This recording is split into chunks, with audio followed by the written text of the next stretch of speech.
পৌষ এলো, অশ্রুপাথার হিম পারাবার পাড়ায়। কুয়াশার আধার পেরিয়ে উঁকি দেয়া সূর্য জানান দেয় আড়মোড়া ভাঙার।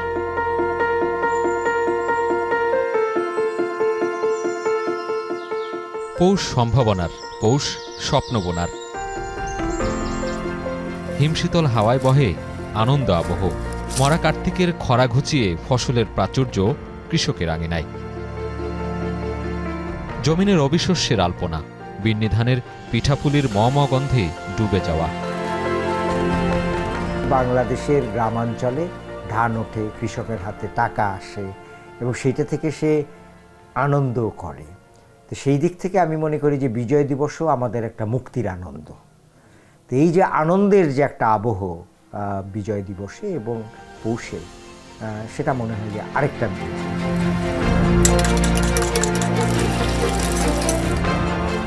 পৌষের প্রাচুর্য কি শুধুই প্রকৃতির?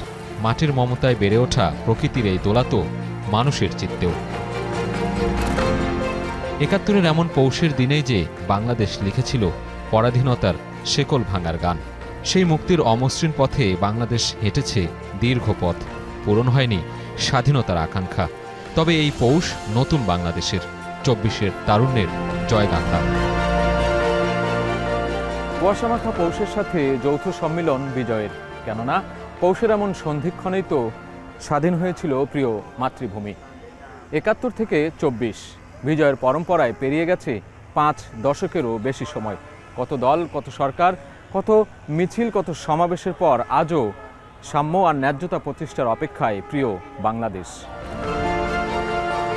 বিজয়ের পরম্পরায় এসেছে নতুন দিন, প্রজন্মের হাত ধরে বদলে যাওয়ার অপার সম্ভাবনা। নতুন পুরনোর যৌথতায় কেমন হবে আগামীর বাংলাদেশ? এই যে একটা গণ অভ্যুত্থান হয়ে গেল, এটাকেও তারা একটা বিজয় হিসাবে দেখছে। তাদের তারুণ্যের বিজয়, গণতন্ত্রের বিজয়, মুক্তির বিজয়। বর্তমান বিজয় এসেছে এবং বিজয়কে আমরা উপভোগ করছি, কিন্তু তার মানে এই নয় যে আগের বিজয়কে আমাদেরকে খাটো করে দেখতে হবে। কারণ মনে রাখা দরকার, ওই বিজয়টা না হলে এই বিজয়টা আসতো না। ৫০ বছর বা তার চেয়েও বেশি সময় ধরে অগ্রগতি হয়েছে নানান দিক থেকে, কিন্তু ওই জায়গাটাতে, মৌলিক জায়গাটাতে আমরা বৈষম্যটাকে দূর করতে পারিনি, বরং বৈষম্য বেড়ে গেছে।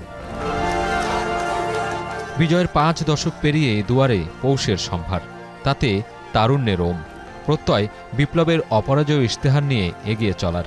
৫২, ৭১ আর ২৪-এর পরম্পরায় সাম্য প্রতিষ্ঠার দৃপ্ত শপথ। এই রাষ্ট্র পুনর্গঠনের প্রশ্নে, বাংলাদেশের স্বাধীনতা এবং সার্বভৌমত্বের প্রশ্নে, মানবাধিকারের প্রশ্নে, ন্যায় বিচারের প্রশ্নে তারা যখন দেখেছে পূর্বতন যতগুলো রাজনৈতিক বন্দোবস্ত ছিল সেগুলো ফেইল করেছে, তাদেরকে ফেইল হতে দেখেছে, ফলে তারা আবার ২৪-এ একসাথ হয়েছে, সংহত হয়েছে, তারা ফ্যাসিবাদের বিরুদ্ধে প্রতিরোধ বজায় রেখেছে এবং তারা এখন রাষ্ট্র পুনর্গঠনের কাজে তারা নিজেদেরকে নিয়োজিত করছে। ৫৩ বছরে কত টানাপোড়েন, কত গতিরোধ। রাষ্ট্র, সমাজ আর কক্ষিগত রাজনীতির বন্দোবস্তে উঠেছিল প্রাচীর। ছাত্র জনতার সাম্যের স্লোগানে সে দেয়াল ভেদ হয়েছে ঠিকই, তবে চ্যালেঞ্জ ফুরিয়ে যায়নি। গত ৫৩ বছরে যদি অর্থনীতি দেখি, তাহলে বিজ্ঞান প্রযুক্তির কল্যাণে অর্থনীতির অনেক উন্নতি হয়েছে। রাজনৈতিক দিক দেখি, তাহলে আমাদের অনেক অবনতি হয়েছে। আমাদের চিন্তা চেতনাকে আরও উন্নত করা দরকার। এই বিজয় দিবসে সেই সিদ্ধান্তই আমাদের গ্রহণ করা দরকার এবং এর জন্যে নতুন চিন্তা এবং নতুন সংকল্প নিয়ে এগোতে হবে। স্বদেশভূমি স্বাধীন হলেও দুঃখের দলিলে বন্দী ছিল বাক স্বাধীনতা। গণমানুষের সম্মিলিত শক্তি আর বিজয়ের দ্যুতিতে দূর হবে অশুভ, বসত হবে সত্য সুন্দরের সাথে। সাজিদ আরাফাত, এখন, ঢাকা।